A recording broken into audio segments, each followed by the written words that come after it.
Hi mamas. So I'm going to demonstrate how to do quid et quo. Sasha asked me to show you guys so that hopefully everyone can benefit from it. I think it's one of the reasons that Essentials has clicked for us as well as it has, because quid et quo is basically taking everything that we're doing in the charts and actually using it to parse individual words. So that's all you're doing, is you're parsing each word. And that's how the charts really it all clicks together. It all comes together really well. So I'm going to first show you, I made up a sentence. So we'll just look over here at our sentence. So I wanted to use a sentence that would have a lot of different parts of speech. So I just made something up that had a variety of parts of speech. Now, I think we're pretty familiar with how to find each word's use. And then we're pretty familiar with the diagramming. So that's, I think the class is fairly familiar with how to do that. One thing I want to say is, so CC introduces quid et quo somewhere around, I don't know, week 15 or somewhere late into the year. That's because they're treating it like it's your first tour. If this is not your child's first tour, you can start, and I recommend that you do, using quid et quo on week 1, because all they're doing, they're waiting until they've introduced all the charts. That's why they wait so long to introduce quid et quo. But assuming that you guys are familiar with charts, you can get started right away. And all these sentences start simple and they get more complex. So the quid et quo starts simple, and it's a good way to like dip your toes in if you're, doing your second tour or even your third tour and you haven't been practicing quid et quo. It's a really good way to pull everything we've been learning in the charts all together. Lastly, if you have the first edition of the Essentials book, it has a million errors in the quid et quo. So use your own judgment and what you know about grammar instead of what they say. Or if you have a question, I'm happy to answer, because it's just frustrating how many errors there are. Okay, but quid et quo is in the book and there are plenty of correct answers, so it can be useful. So here we have our sentence. We've done all this side of the page. Now we're gonna flip it over and use the quid et quo side.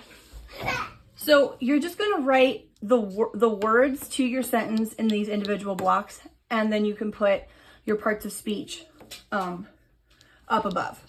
So this over here is just a cheat sheet to help you run through it quickly. It has nothing to do with lining up what's happening over here. Nothing's being lined up. So we know if we just start at the beginning of our sentence, we just work our way through. We know that I is a subject pronoun, which means it has to be, subjects have to be nouns or pronouns. Well, we already labeled it as a pronoun, so we're going to come here to pronouns and we're going to work through each attribute of the pronoun. So first we're going to go through type. What type of pronoun is it? Well, we know our pronoun charts. We know it's a personal pronoun. So we just write personal. We know that what's its use in this sentence? Well, its use is nominative. That's the Latin use because it's the subject.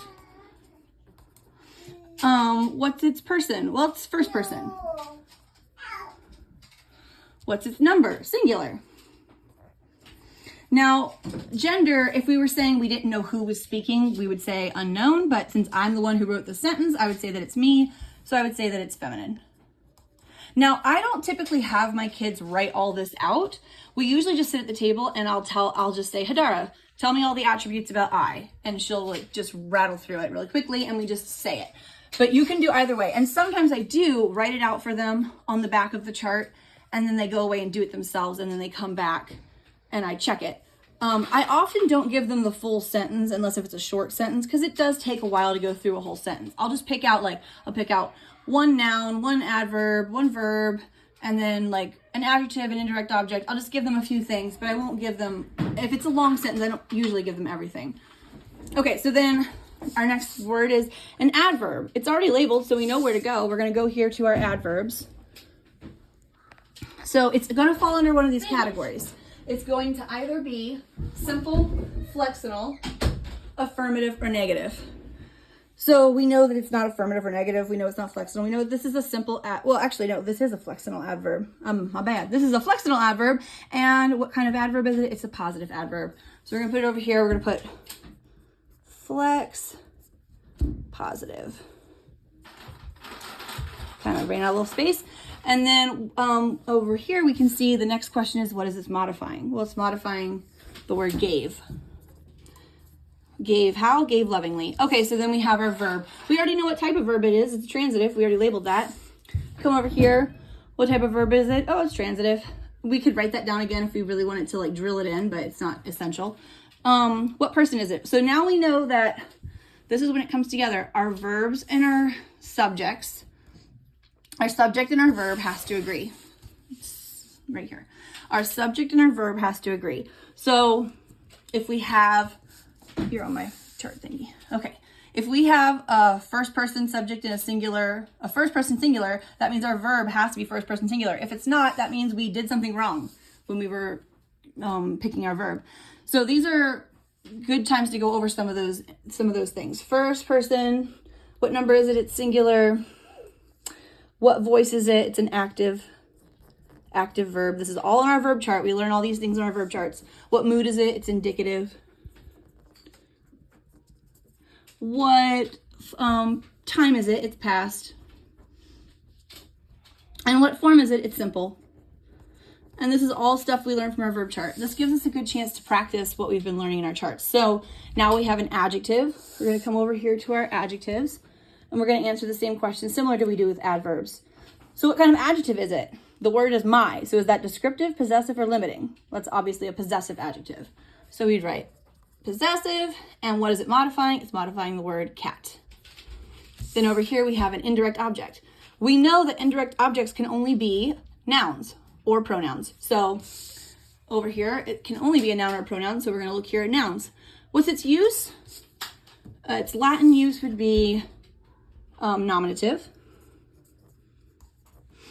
Is it common or proper? So then we just go through all the noun attributes. It's singular. We actually don't know the gender, so we would just say unknown, unless of course I do know which cat I'm talking about. In that case, I would say it's my feminine cat. I gave Ace, the female cat, a treat. It's a concrete noun. And then it's obviously not collective or compound, so I just skipped that part. And then we go back to our adjective. We go over here to adjectives again. We can see what our options are. Descriptive, possessive, limiting. So this isn't the word a, so that would make it a limiting adjective. So it's a limiting adjective, and what type of adjective? An article. Or what type of limiting adjective? A limiting article. So I put limiting, put art, and what is it modifying? It's modifying treat. So here we have another adjective, delicious. We look back here at our adjectives. What are our options? It's descriptive, possessive, or limiting. Well, we know it's not possessive. We know it's not limiting, so that leaves descriptive. Again, this is all stuff we learned on our charts.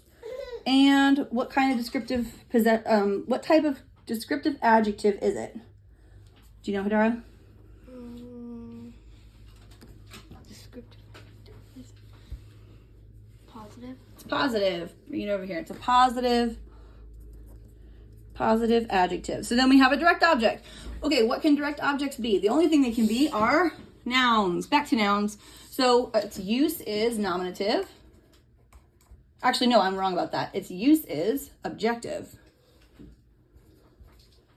And actually, the indirect object is probably also objective. That was probably a mistake on my part. Bring it over here. I would have to actually double check the guide for if so the guide will tell you which Latin it falls under. I believe objective for both of these because it's an indirect object or direct object that should be objective. So, of course, this is my made up word, so there would be no guide, but my made up sentence. But in general, you can double check if you're not totally sure. So, let's see here. And so, back to, here, let's pause. Okay, sorry, trying to quiet down the baby. So now we just go through our list of attributes about our nouns. We know that it's common. We know that it's singular. We know that it has no gender. So we write neuter. We know that it's concrete. And then collective or compound does not apply, so we don't write anything there. So this would be a simple way for the kids to, if you just wrote out a few words, they can do this on their own. You can sit down with them and do this with them at the table. You can talk about it, you can write it out, whatever is easiest for your kids. But this is a really good way to use everything we've been learning in the charts in one place and really parse through each word. And it just really helps bring it all together beautifully. So I highly recommend that you do the Quid et Quo.